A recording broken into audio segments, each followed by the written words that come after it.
Hello, lacrosse friends. Welcome back. Seems like we just left you.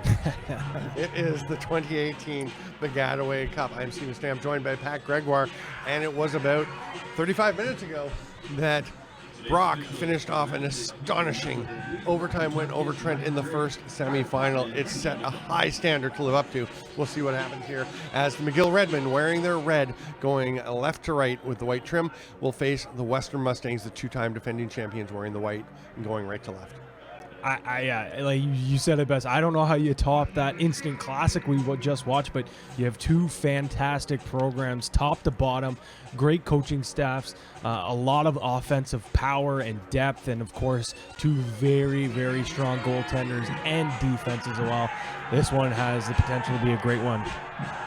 Starting for Western, on defense are Michael Murayama, number 1, Hayden Nix, number 2. They've got Keegan Crowley is the LSM, wearing number 4. Manny Najjar, the goalie, number 7. Andrew Kitt, the other defender, at number 8. Cody Ward, the all-time leading scorer for this club, is on attack, wearing number 14. Austin Haber, the Dean Mitty extraordinaire, number 23. Tristan Simeone, number 27, on attack.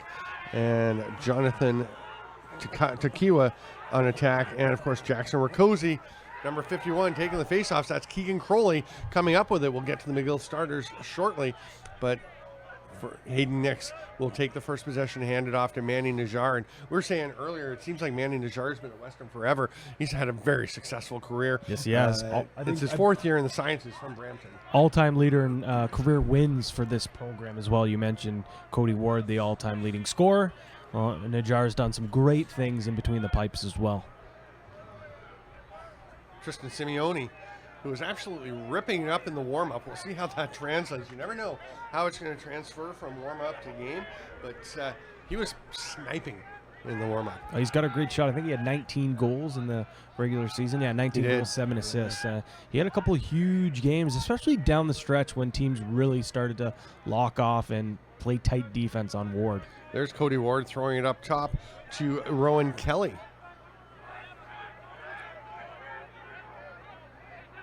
Down to Nick Ferris. He gets a chance. The shot, but Michael Gallo with the save. The starter for McGill with the first stop of the game. What a season he has had. Honorable mention, All-Canadian. And, of course, as we talked about earlier, oh, there's the pass. Almost gets away. It will be Western possession as Haber's going to get it. And there's a chance on a rip that goes wide by Simeone, but that was a big play by Bolsterly to stop the immediate opportunity at the shot. Michael Gallo's mother passing away during the summer, and the team wearing the initials on the helmets, and a sad but a very touching story for this McGill club. Yeah, they've really rallied around the tragedy of Michael Gallo's mother and his family, and they've dedicated the season and, of course, this Baggataway Cup to the family as well. Cody Ward just directs traffic over to the far side. Now he's going to slip to the middle. There's Cole Davis. 14 goals and 1 assist this year. There's one for him right there. He creates a nice little lane for himself and rips it home. The man they call CD Deuces rips an absolute beauty on the run. He's pointing out 1. Yep, that's his first of the Baggataway Cup, but we saw him score some big goals last year en route to their 2nd consecutive Baggataway Cup, looking for their 3rd here this weekend.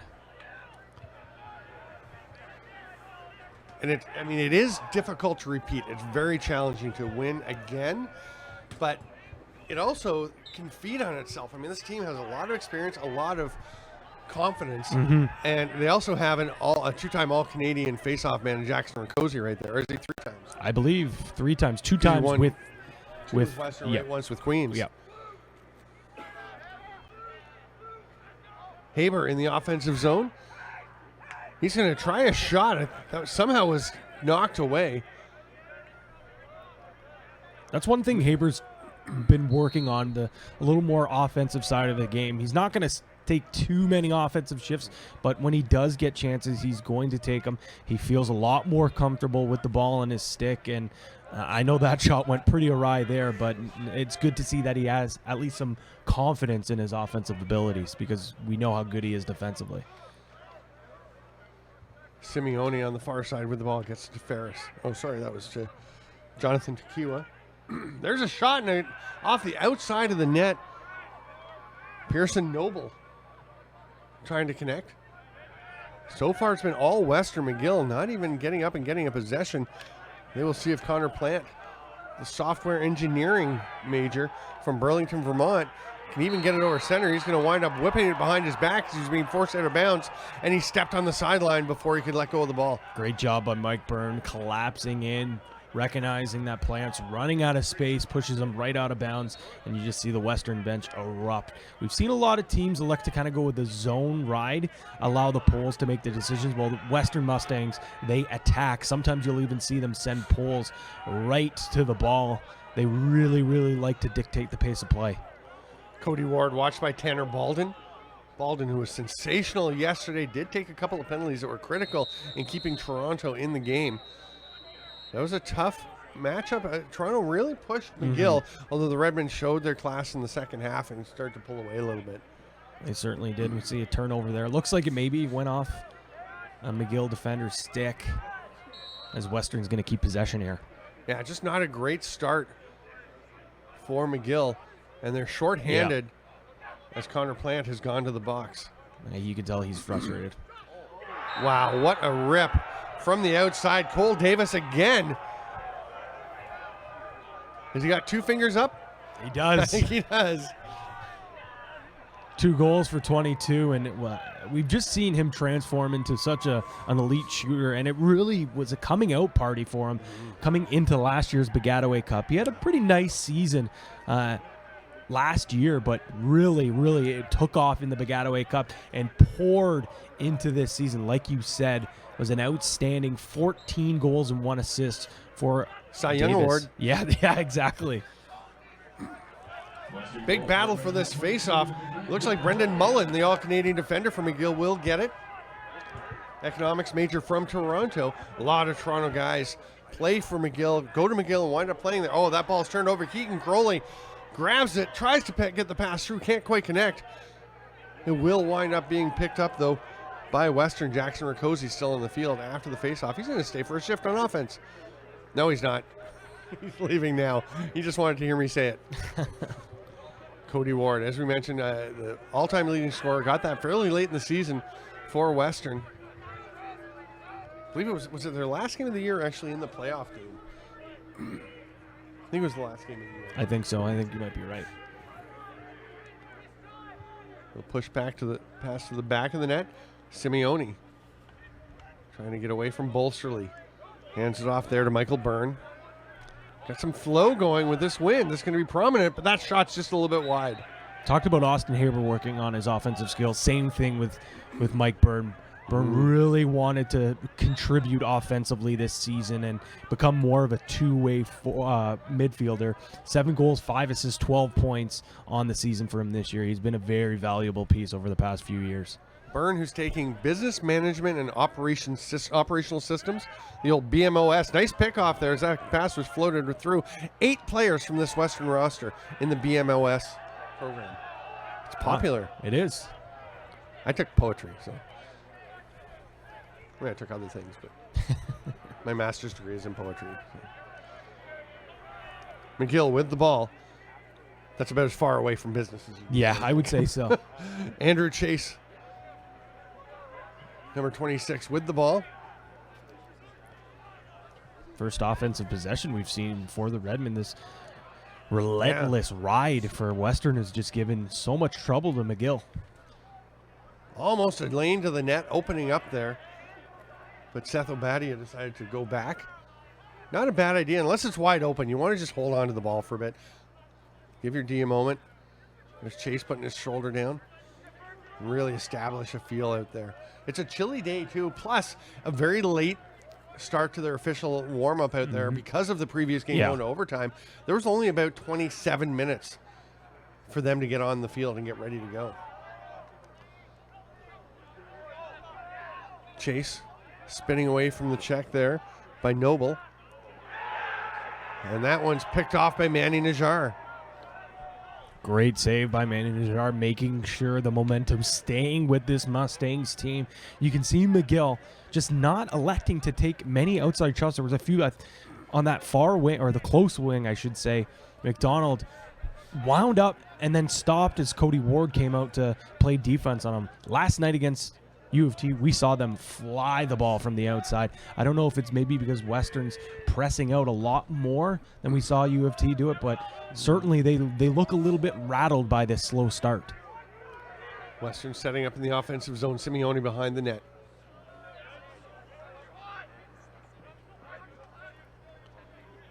There's Rowan Kelly.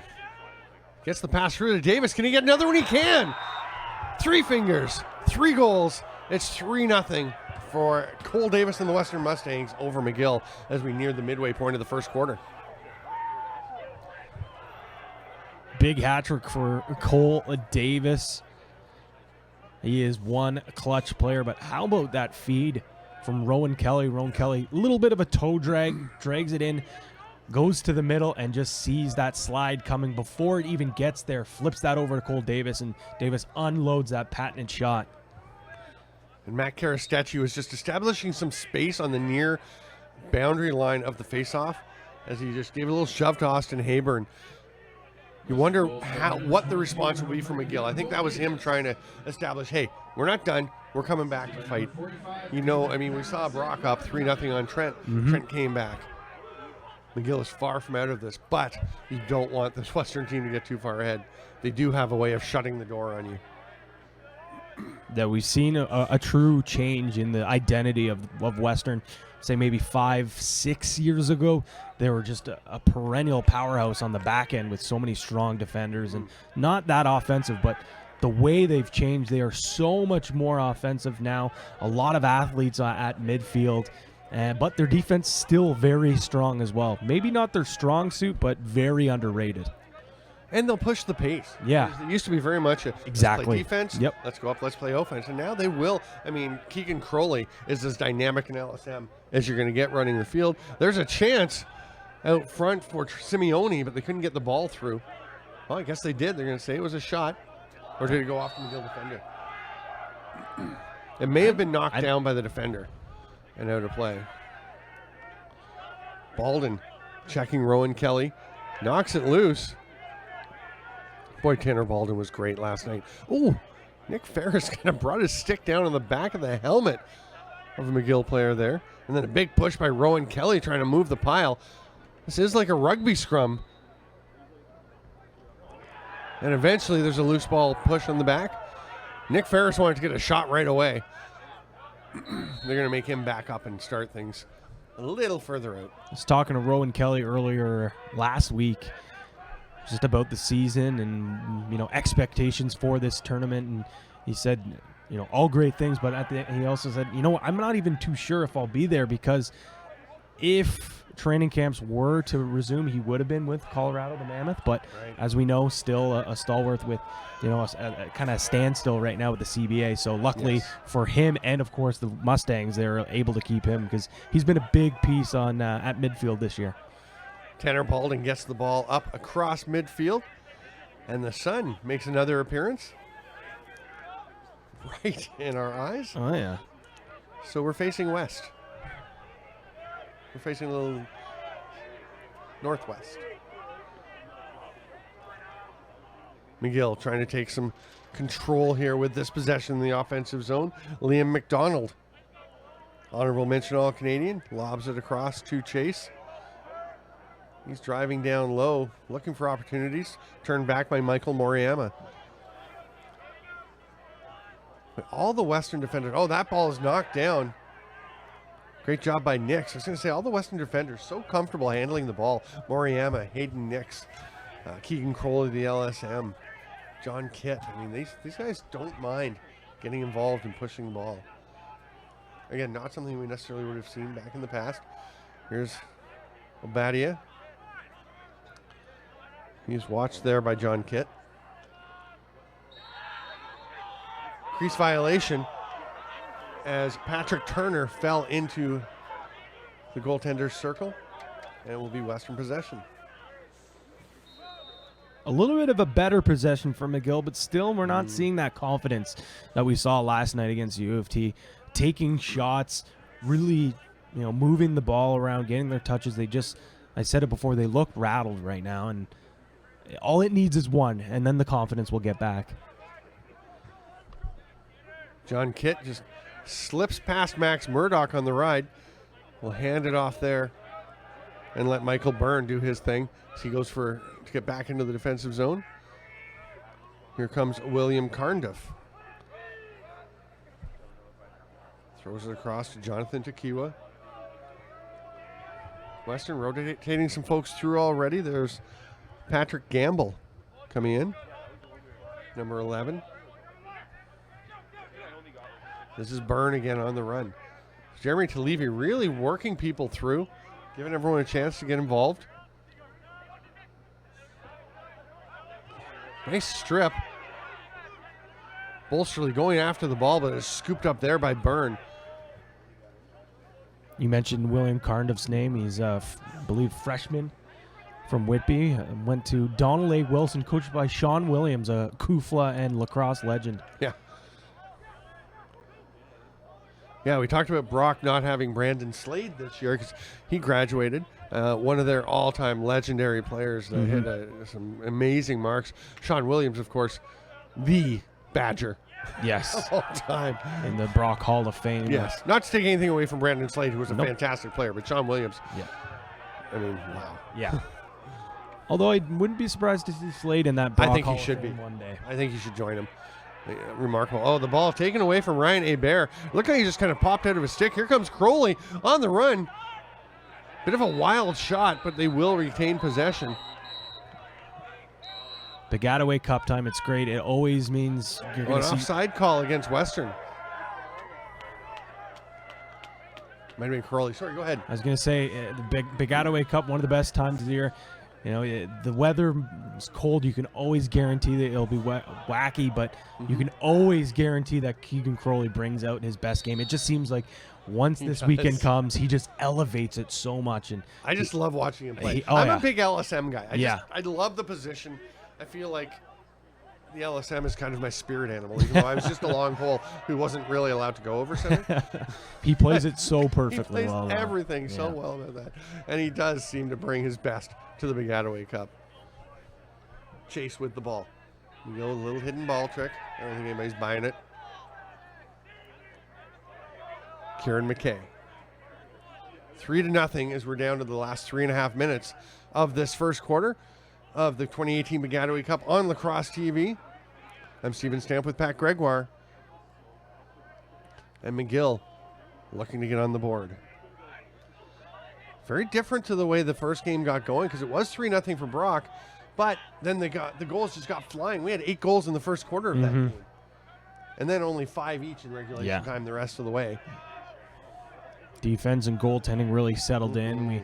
We saw the teams also adjust. Max Murdoch going to the net, shoots, just drifts a little bit high. Max Murdoch trying to get that first goal. Just got away from him a bit. We saw Max Murdoch yesterday score a couple of goals early. We'll see if he'll be able to do the same, spark this McGill offense. He likes the low to low. Yeah, a little skipper. Yeah. McDonald going to the net. Backs away. He's got Haber on him. Haber once again an All-Canadian D-Midi. That's Crowley trying to stay with Chase. Got some space. Passes it to Obadia. He's going to spin away from Kitt. Western just recovers so well. They will get out and press, but you're hard-pressed to get them out of position. There's Haber all over McDonald, who manages to fight through and get a pretty good shot off. That's just great strength in the forearms and terrific stick skills by McDonald. Chase dodging from behind the net. Look, I was going to do a question mark, but he's going to toss to Patrick Turner. And it just fell out of his stick. And it's going to be scooped up there on the bounce. Haber puts his shoulder down, pushes it ahead, goes to the net, then hands it off. Oh, Ward off the post. That shot was not what Jonathan Tequila was hoping to get on that. He kind of lost his balance. Oh, Ward gets it back for Western. Goes to the net. Is stripped, though, by Tanner Baldwin. What a play. And Bolsterly gets it. They're a great 1-2 combo. Obadia is going to head off into the corner while McGill gets its offensive personnel out. Timeout for the Redmen with 1:04 to go. 1:02 to go in the first quarter. It's 3-0 for Western. I'm Steven Stamp with Pat Gregoire. This broadcast is copyright of Lacrosse TV and the Canadian University Field Lacrosse Association. May not be reproduced in whole or in part without express written permission from the copyright holders. That's Kufla and Lacrosse TV. You know, if you're McGill, obviously you're looking up the scoreboard, find yourself down 3 goals early on and not much working for you. But I think what McGill needs to do is kind of stick to their game plan. You don't want to go away from what has worked for you all season long. They like the slow, methodical, slow developing plays. No need to force things. So I don't think it's by any stretch of the imagination time to panic and try different things. Obviously, you want to maybe get a couple different looks. But don't force things just because you're down 3 goals. I think that's might be the message right now for this Redmond team on the sideline. And, I mean, you just have to look back a year ago where McGill had a bad start in the semifinal again against Western. They scored the first goal. Emile Sasson-Lawless not there anymore. What a score. Yeah. But then Western with 4 straight goals. They're up 4-1 after the first quarter. Ran away a bit. It was 10-4 for Western after the half. McGill had a 7-4 edge in the second half. They really came back, had a 4-1 third quarter. They can come back. They can do things. The key last year was that after the first quarter ended, McGill kind of got in their heads a bit and let things get away from them a little bit. And I think what Tim Murdoch is trying to do now is not let that develop on them this year. Take your time, get the rhythm earlier rather than later. Zawada with the ball now. Hunter Zawada, the Kimberley, BC native, kinesiology student. Kimberley, a beautiful area in the interior of British Columbia, watched by Austin Haber. McGill really brings people from all over. 6 different provinces, 11 different states. What a drive to the net by Max Murdoch, but got a little too much vertical angle on his bounce shot.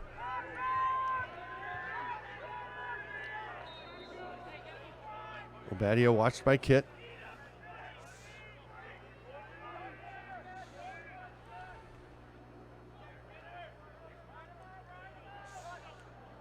Up to Murdoch. Had some space. It closed down. He's able to get the shot off as Crowley got out on him and knocked him over as Murdoch took that shot.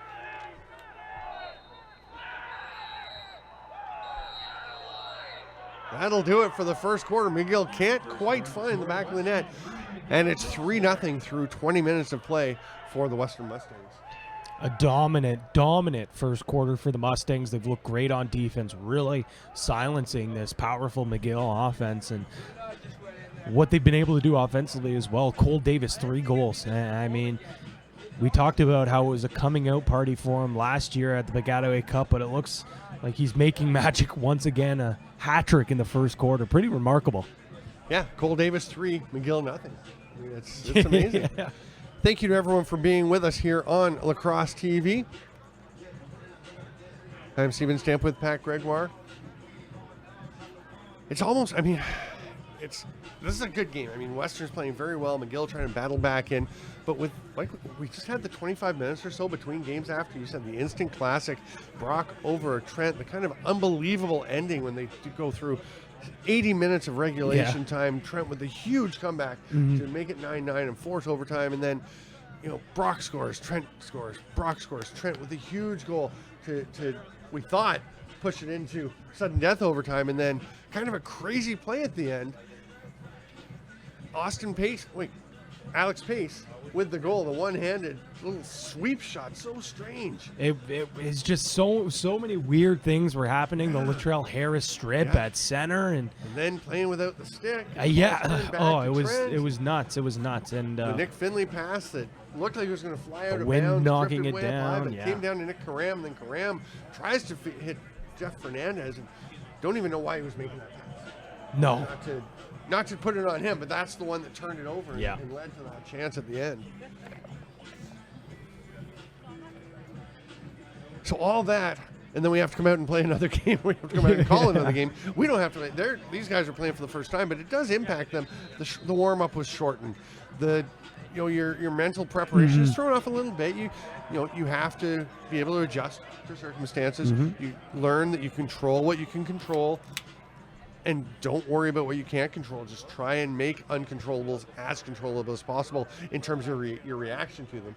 But it was a bit of a feeling out period, and I think that might have been because of the time change with the overtime. Yeah, it's a very good observation, and I think especially with a team like McGill that is always so laser focused, they're very regimented and they're very used to what they're supposed to do. So that maybe that threw them off. I think you're onto something there.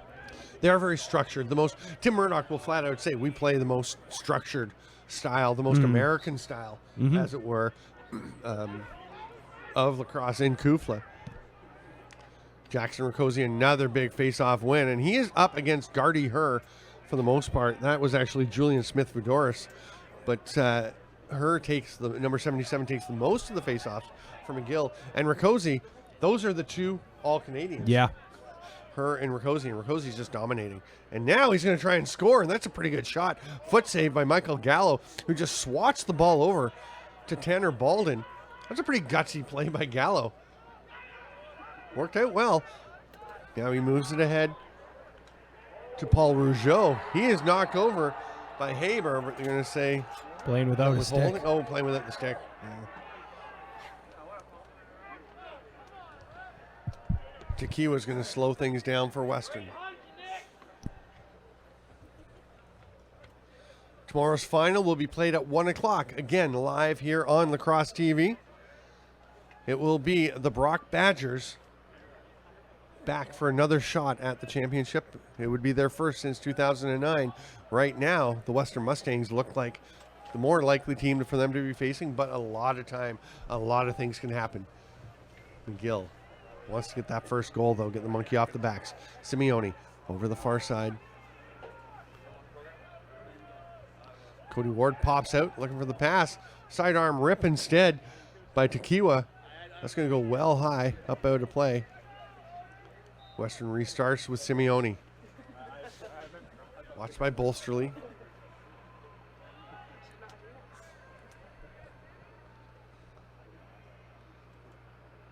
Kelly behind the net.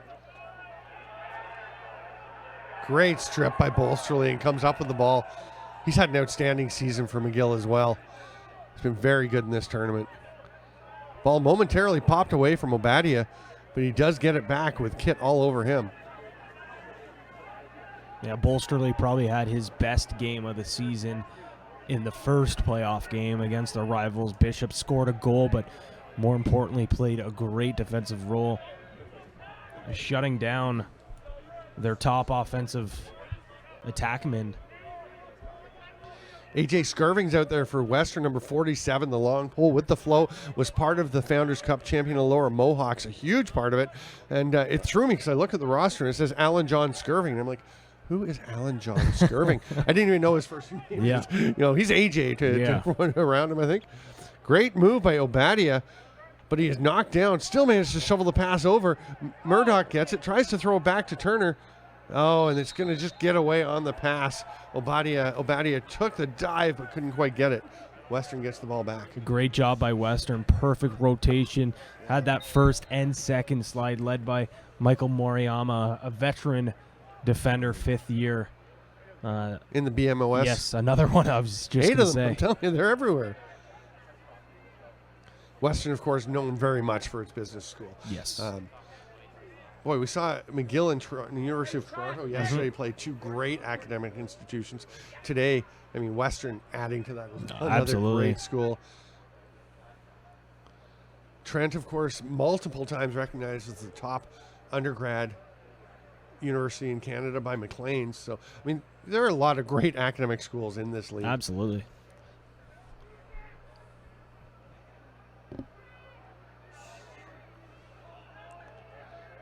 Western taking their time. Ferris will hand it off there to Tequila, down below to Tristan Simeone.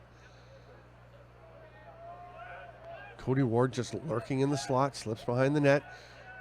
There's the hard outside rip. Doesn't get through from Byrne. Cody Ward will apply a little pressure. Ward just kind of lurks around, and you don't notice sometimes he's even out there until he does something. Next thing you know, he scores. Exactly.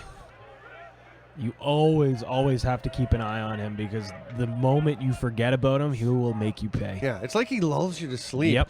But he's moving around, getting into spots where he's kind of hidden behind somebody. He's tricksy, that Cody Ward. As an opponent, you have to hate that, right? The guy's not really doing something to be visible. I'm talking about Jeff Fernandez earlier. We'll just kind of, all of a sudden, he's in the spot. Yep. Where he gets a ball and he scores. McGill trying to set something up from behind the net.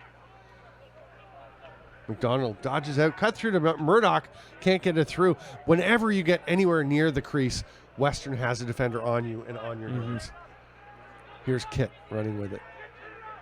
You know what? For a team that doesn't have one close defender as a all-Canadian or even honorable mention, they're so strong as a unit. Yeah. I think they would trade in any of those individual awards for how successful they've been as a unit for many years. Right? I think 100%. Because they are so good. I mean, all of them. Yep. And I think it almost works against them because they're all so strong. One doesn't really stick out. So here's Cody Ward going to the net. Speaking of strong defense, Tanner Baldwin, great play. Lost his stick, had to get it back. Western does maintain it. Well, if you're the Western coaching staff and you're going to nominate one of your defenders, here's a shot. There's the save by Gallo. Who are you going to nominate? I don't know. I mean, Keegan Crowley, because he's an LSM, you can put him forward. But honestly, like Hayden Nix, Michael Moriyama, John Kitt, I don't know. They're all really good. Yeah. Western pushing the pace up, or McGill, sorry, pushing the pace ahead. There's a strip by Skirving. The flag hits the turf and will now be applied. Slashing call 1 minute. Is Nick Ferris going to the penalty area. Neil McDonald, who was the crew chief for the last game, is the CBO, so he gets to kind of hang out in the penalty box area. The rest of the crew, Ryan Dutkus steps in as the crew chief for this one. Mike Drake and Kyle Kropman, the other referees. Nice block by AJ Skirving to knock that one down, but it goes straight back to McDonald. Man up situation for McGill. Perfect opportunity. See if they can cash in. Hard sidearm rip, but Manny Najjar, that might be the first shot that's really gotten through to him, and he catches it easily. Yeah, he had one, I think, in the first quarter that was a high-to-high. Oh, great spin move by Haber. Oh, what a trail check, though. The swing knocking it out of the stick by Andrew Chase. Then it's grabbed by Kieran McKay, and they move up into the offensive zone. That's huge because they still do have a bit of time left. That shot goes wide, and Patrick Turner will start with it. That's a big play to get that ball back. Massive. Chase rips it. That hits the leg of Nix, who goes after it. And will get possession back for Western. Haber with it. I'd like to just say hello to my partner in business and in life, Carrie Jane McMaster, back home. Was going to be coming up today and checking out the final tomorrow. Coming up for an evening in Toronto from Peterborough, but not feeling very well, so she's at home watching this game.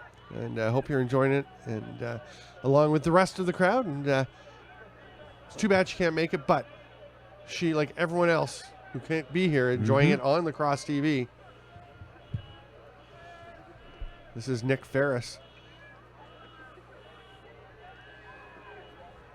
Number 9. Ferris from Edmonton, Alberta, in grad school here. He was pretty excited to get to Western. And when he moved here, oh, what a great defensive play by Brendan Byrne, or is it? Oh, Western got the timeout before the ball popped loose. So heads up call. If that was Jeremy Talevy or whoever else made the call, the official's chatting because Byrne was stripping that ball, but Western just gets the timeout. Yeah, that's a great call from the bench. It looks like Baldwin and a few of the Redmen weren't too sure if perhaps the ball was stripped before the timeout was called, but of course it's when the official does call the timeout, not the official that's down. Yeah. Where play is, right? Yeah, not necessarily when the whistle goes. It's exactly. the intent. Exactly. Just saying, Nick Ferris from Edmonton came to Ontario to go to Western, to go to school, and then started looking. He said, hey, I'm going to be in Ontario. I want to play in Ontario, play some summer lacrosse. So wound up with the Orangeville Northmen. Worked out brilliantly for him. He won a Founders Cup with them in 2017 out in Saskatoon. And I believe he made the all-tournament team. I was calling play-by-play for that tournament out in Saskatoon. And boy, he's a tremendous player, terrific young man, great character player. And they're very happy to have him in from Alberta. And he's made such a contribution to this team. Yeah, certainly. I mean, we've talked about how it's kind of strange to see how there's such a big drop-off between Cody Ward and the rest of the scorers. But Ferris, one of those secondary scoring sources, 15 goals, 4 assists. But it's also the other things he does away. He always works hard. As soon as Western loses that ball, you can almost guarantee he's going to be one of the guys hunting down that loose ball, trying to get the ball back for his offense. Cody Ward with almost twice as many points as anyone else on the team. He had 50 points this year, 28 goals, 22 assists for 50 points. Next is Tristan Simeone with 19 and 7 for 26. Nobody else has as many as 20. You've got Ferris and Rowan Kelly with 19 each, but definitely kind of focused, as we talked about earlier, with Cody Ward. He's just so dangerous. I know. Now, teams do recognize that, and there's a bit of a history of teams really trying to take him out of the equation in big games and having some success. And you talk to Jeremy Talevy, and he'll point out Ward is such a team player. He'll do that. He'll draw attention and let the other guys score. He just wants to win. He tries to score there. That was a hard shot, but just goes wide.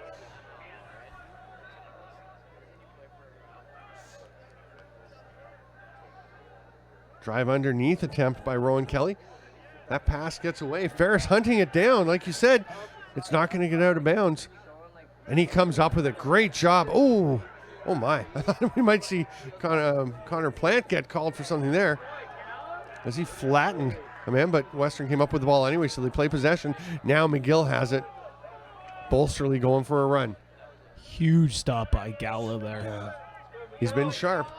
Still 3-0 for Western. McGill, 154 goals in the regular season. Just gave up 56. Great ratio. Scored almost 3 times as many goals as they gave up.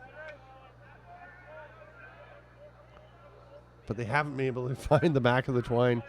Find the twine today. 3-0 Western as we near the midway point of the second. There's a shot. High to low. Stopped from Patrick Turner by Manny Najjar. You have to work so hard against this Western defensive unit to get a shot, and then Manny Najjar just vacuums up anything you fire at the net pretty much. The last line of defense so strong, and I mean, he hasn't been tested all that much, but every single prime scoring chance that McGill's had, he's come up with a huge stop. And he just lobs it ahead for Hayden Nix, who runs onto it. Now, what's the call? It's going to be out of bounds off of Western. Nix wanted to push in the back, but I think the ball was already out of play. That almost got up into the hands of Paul Rougeau. He just managed to get control. Nice pass by Bolsterly to move it ahead to Plant. McGill under some pressure there, as you always are against Western, and they handled it quite adeptly.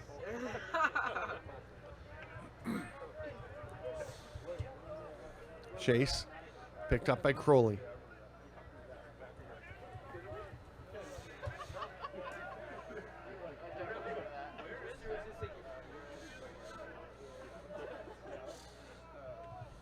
There's a drive to the net. McDonald with a shot. Najjar had that high to high, no problem. Lobs one ahead again. A bit too far for Ferris, but he runs onto it, takes it on one hop. There's Ward. Behind the back, one hop pass. Tried to get it through to Tequila. Not sure that it went exactly where he wanted it. Would have looked great if it had worked. Here comes pressure from Ward. Gets out on Gallo. He runs into the goaltender, and they just have a little pat on the back for each other. No hard feelings. Unlike in the last game when Cam Garland ran into Josh Wood, and they both wound up heading off the field for a bit. Obadia tried to tap the ball around a defender to himself, but AJ Skirving gets it, leads the rush, giving it off to Haber. Here he goes to Tequila. Simeone was loading up the pass, but it wasn't there, so they're going to slow things down.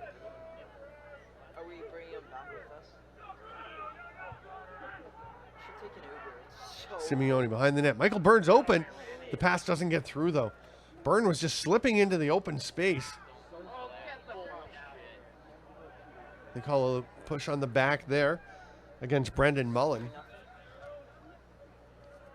So close to being just a great strip by Mullen. Brendan Byrne guarding his older brother, Mike Byrne, right now. Yeah.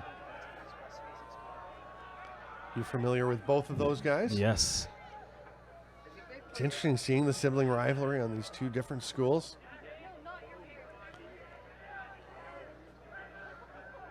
The Byrne brothers from Toronto, so again, both of them coming home, meeting midway. Makes it easy for the parents. Yeah. You don't have to decide where they're going this weekend. Exactly. I can guarantee you the Byrnes are here watching and not picking a side, I assume. Do you think they have one of those special jerseys made, or two of them? You get the two jerseys, cut them in half, sew There them you go. together. They can do one for each of them. There you go. This is a great matchup. Cody Ward and Tanner Balden. Ward spins off the check, but the little trail check by Balden, and that ball's turned over. The pass gets away, and Brendan Byrne grabs it, and his brother gives him a little cross check in the back. I don't think Mom liked that. Says, you play hard, but stay off his back. Oh, what a great strip by Ward to get it back. Again, Cody Ward, big game. He hasn't scored, but you could not argue that he has not contributed to this lead for Western at this point.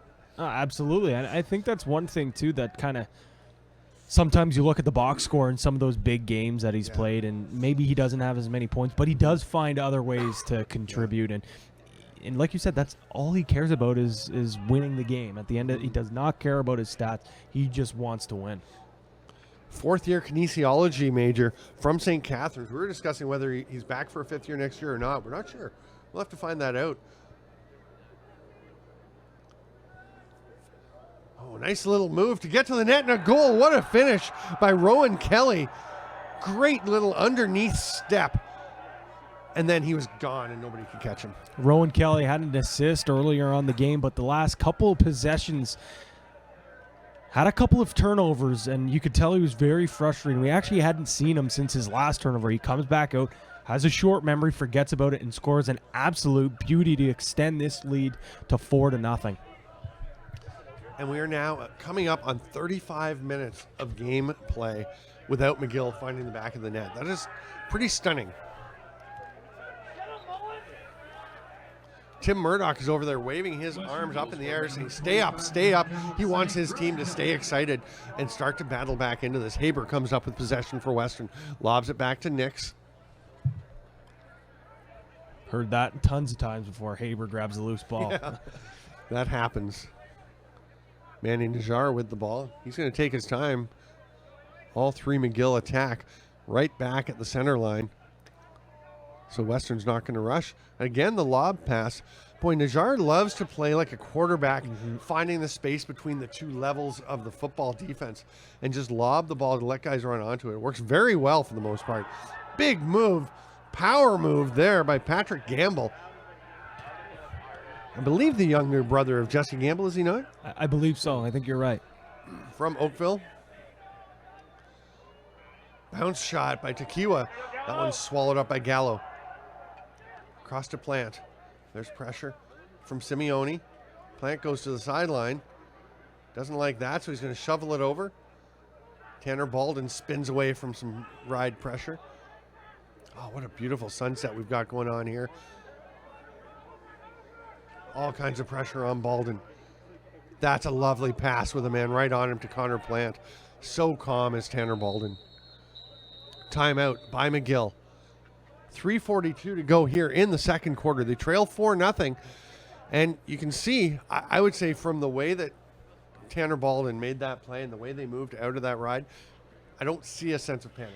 No, absolutely not. And Balden just a very calm presence on the field, which we haven't seen a lot of cool, calm, collected plays from this Redmond team. It's kind of uncharacteristic, but that being said, that last play there for Balden, just to get it to safe territory, not panic, not try to make the home run pass, electing to instead make the smart play.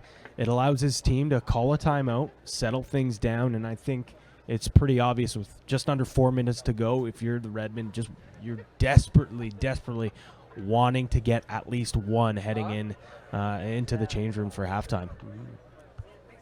And just a correction from something I said earlier. I said Alex Pace scoring the winning goal for Brock, which of course Campbell Parker. Oh, right, yes. So thanks to Zach from Blackout Tweets, letting us know that. Remind us because we slipped our minds. I didn't even notice you said Pace. I'm not gonna lie. Yeah, my mistake. There was a lot going on, so I'm not going to feel too badly about it. But yeah, definitely Campbell Parker deserves credit for that extremely creative and unusual goal. We've seen him score some beauties this weekend. Yeah.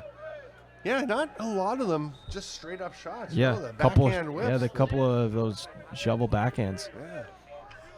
McGill with the ball. Murdoch. Down to McDonald. Haber on him. They've got the short stick matchup, but Haber's an awfully good short stick. Chase. He's watched by Crowley. Circles back around. McDonald pops out, takes the low pass. By the time he corrals it, Haber's right on top of him. Murdoch for the pick. Nothing there as Nix is right back on him. Obadia. Obadia with 24 goals this year, leading McGill. You think they'd want to get him involved. He's been very quiet today. I haven't even really seen him too involved in handling the ball. There's Murdoch with the shot, gets away from him, but Obadia is there to catch it. He may be shoved out of bounds. No, nice job as Kit was trying to force him over the back line. Obadia just fights it off. That's great athleticism to keep his foot also while trying to corral the ball with just one hand on his stick. Passes it behind the net. That's Colton Campbell wearing number 00 today. He was 98 yesterday in the whites. His uniform went missing. Turns out he left it in the hotel room in Peterborough when they were down playing Trent. And it took a while for them to track it down. So that's why he's wearing the 00 today. Oh, there's a goal for the McGill Redmen. Liam McDonald spins off the check and bounces a nice high-to-low shot just inside the post. And there it is. And all it takes is one to get the momentum rolling, get the confidence back into this Redmond team that normally has so much swagger into their game. And it just takes an individual effort from McDonald, who had a fantastic game, was the MVP selection for that game for the Redmen, and gets a little spark into this team. And now all of a sudden that Redmond sideline has some life in them. And Gardyher heads out for the face-off. The all-Canadian face-off man will get the ball as Rakosi went a little early. I was going to say this is going to be a huge one for McGill to get it back so they can build on that momentum. We've got about a minute and a half to go here in the half. And look at the spark, just the jump that the McGill Redmen have. After that goal and the face-off win, Brendan Byrne sprinting to the sideline. There's Cougar Kirby, the transfer from the Albany Great Danes back home, the Ganawage native. McGill has a scholarship for Indigenous peoples, and he is the first recipient, helping him to come and continue his studies near his hometown. One of just two Quebecois residents, the other Max Murdoch, who he passed the ball to. Here's Campbell. Ball is stripped. Kit will come up with it. There's some pressure from Campbell. Nice, simple pass to Haber, and here comes Western. Suffocating defense from Western. About 3 different Mustangs just absolutely collapsing down, getting that ball, and as we've said so many times, just easily transitioning the ball right up the field. The roll pass over to Tequila.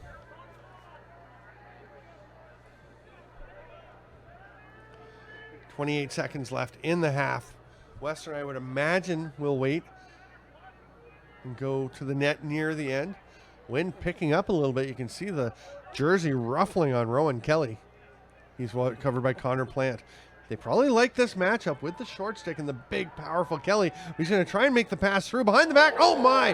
Cody Ward sweeps the turf after a gorgeous behind-the-back finish on a great pass from Rowan Kelly. I don't know if there's been a more Cody Ward goal than that. Yeah. Like you said, so sneaky, finds himself out of that stack, grabs a ball, and throws it BTB and injects the life right back into the Mustangs and deflates the confidence for McGill, who just grabbed so much momentum. Yeah, last year it was 10-4 for McGill for Western in halftime in the semifinal game. This year it's 5-1. Very different, but still a solid lead for the Mustangs. I am Steven Stamp with Pat Gregoire. This is Lacrosse TV's presentation of the 2018 Baggataway Cup. Thank you, lacrosse friends, for being with us. We're going to take 9.5 minutes, and we'll be back with the second half.